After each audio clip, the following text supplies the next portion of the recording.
নমস্কার, কেমন আছেন সবাই? সুমনা কিচেন উইথ ব্লগ চ্যানেলে সবাইকে জানাই স্বাগত। বন্ধুরা, আজকে দারুণ স্বাদের লোভনীয় আলু দিয়ে ঘরোয়া স্টাইলের চিকেনের একটি রেসিপি আপনাদের সঙ্গে আমি শেয়ার করব। এটা খুব সহজেই অল্প উপকরণ দিয়ে তৈরি করে নিতে পারবেন, আর এর জন্য আমি বেশি কিছু উপকরণ এতে ব্যবহার করিনি।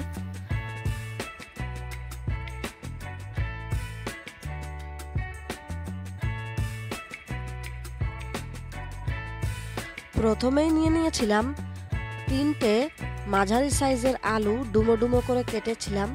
3টে পেঁয়াজ নিয়েছিলাম, এভাবে কুচি করে কেটে রেখেছি। আর হলুদ গুঁড়ো পরিমাণ মতো, নুন পরিমাণ মতো, একটা টমেটো 4 ফালি করে কেটে নিয়েছিলাম।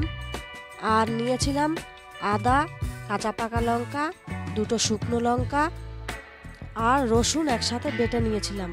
পরিমাণ মতো জিরের গুঁড়ো নিয়েছি। আর নিয়েছি ফোড়নে দেওয়ার জন্য একটা শুকনো লঙ্কা আর একটা তেজপাতা।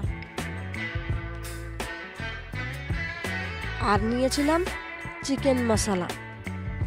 আর সবশেষে নিয়েছি গোটা গরম মশলা, শিলে বেটে নিয়েছি।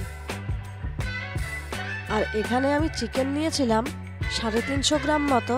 চিকেনটাকে ভালো করে ধুয়ে পরিষ্কার করে নুন, হলুদ আর সর্ষের তেল দিয়ে মেখে রেখেছিলাম। এখন একটা কড়া বসিয়ে দিয়েছি। কড়া গরম হয়ে গেছে। এখন এর মধ্যে 75 গ্রাম মতো সর্ষের তেল দিয়ে দিলাম। আর তেলটাও গরম হয়ে এসেছে। এখন ওই তেলে 1 চিমটি মতো হলুদ গুঁড়ো দিয়ে আলুগুলোকে নেড়ে চেড়ে ভেজে নেব। এক এক করে আলু ছেড়ে দিলাম তেলে।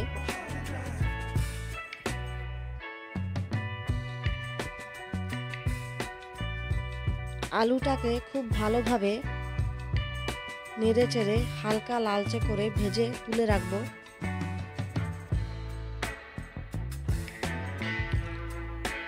আলুগুলো খুব ভালোভাবে লালচে করে ভাজা হয়ে গেছে। এখন এটাকে একটা বাটিতে তুলে রাখবো।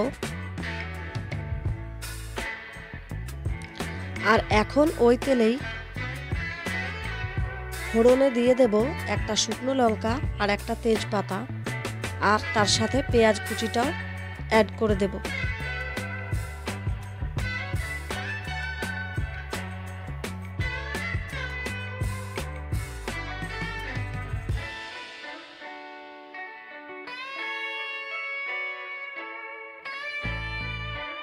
পেঁয়াজ কুচিটা দিয়ে দিয়েছি। এখন পেঁয়াজটাকে হালকা বাদামি রঙের করে ভেজে তুলে নেব। আর যাতে নরম হয় সেই জন্য ঢাকা দিয়ে দিলাম। দেখুন, এখন পেঁয়াজটা খুব ভালোভাবে ভাজাও হয়ে গেছে আর অনেকটা নরমও হয়ে এসেছে। আর এখন এর মধ্যে টমেটো কুচিটাও দিয়ে দিলাম। দিয়ে এই দুটোকে খুব ভালোভাবে মিশিয়ে নেব। আর এখন এর মধ্যে আদা, কাঁচা লঙ্কা, রসুন এসবের পেস্টটা দিয়ে দিলাম। আর মশলা ধোয়া জলটাও এর মধ্যে যোগ করে দিলাম। মশলাটা খুব ভালোভাবে কষে নিচ্ছি। মশলাটা অনেকটাই কষা হয়ে গেছে। এখন এর মধ্যে দিয়ে দিচ্ছি 1/2 চামচ মতো জিরের গুঁড়ো। দিয়ে খুব ভালোভাবে নেড়ে চেড়ে আর একটু কষে নেব। এখন এই মশলাটা যাতে খুব ভালোভাবে কষা হয় সেজন্য ঢাকা দিয়ে দিলাম। আর দেখুন, এখন মশলাটা অনেকটাই কষা হয়ে গেছে। টমেটোগুলো নরম হয়ে গেছে। এখন এর মধ্যে ম্যারিনেট করা চিকেনটাও দিয়ে দিলাম। দিয়ে খুব ভালোভাবে মশলার সাথে চিকেনটাকে মিশিয়ে নেব। দেখুন, মশলার সাথে চিকেনটা খুব ভালোভাবে মিশে গেছে। আর এখন এতে দিয়ে দিলাম পরিমাণ মতো নুন। দিয়ে আর একটু ভালোভাবে কষে নেব। আর তার সাথে সাথে দিয়ে দিচ্ছি চিকেন মশলা 1/2 চামচ মতো। দিয়ে আর একটু ভালো করে চিকেনটাকে কষে নিচ্ছি। চিকেনটা যাতে মশলার সাথে খুব ভালোভাবে কষে যায় সেই জন্য ঢাকা দিয়ে দিলাম। আর এই ঢাকাটা আমি 10 মিনিট মতো রেখেছিলাম। দেখুন, অনেকটাই জল বেরিয়েছে চিকেন থেকে। আর এখন এতে ভাজা আলুটাও অ্যাড করে দিলাম। আর ভাজা আলুর সাথে চিকেনটাকে খুব ভালোভাবে মিশিয়ে নিচ্ছি। খুব ভালোভাবে আলু, চিকেন, মশলা একসাথে মিশে গেছে।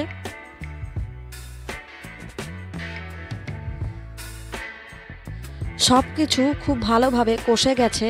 আর এখন এতে পরিমাণ মতো গরম জল দিয়ে দিলাম।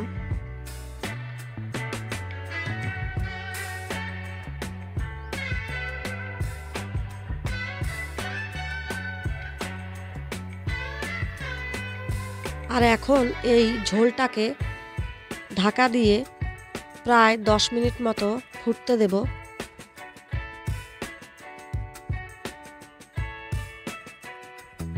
ঝোলটা অনেকটাই গাঢ় গাঢ় হয়ে এসছে আর মাংস, আলু সব ভালোভাবে সিদ্ধ হয়ে গেছে।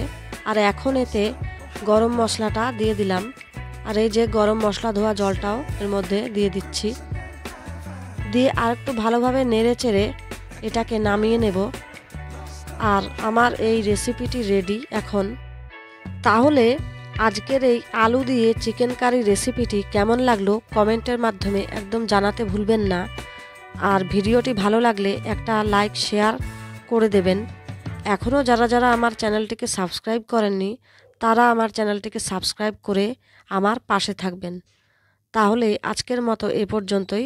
ধন্যবাদ।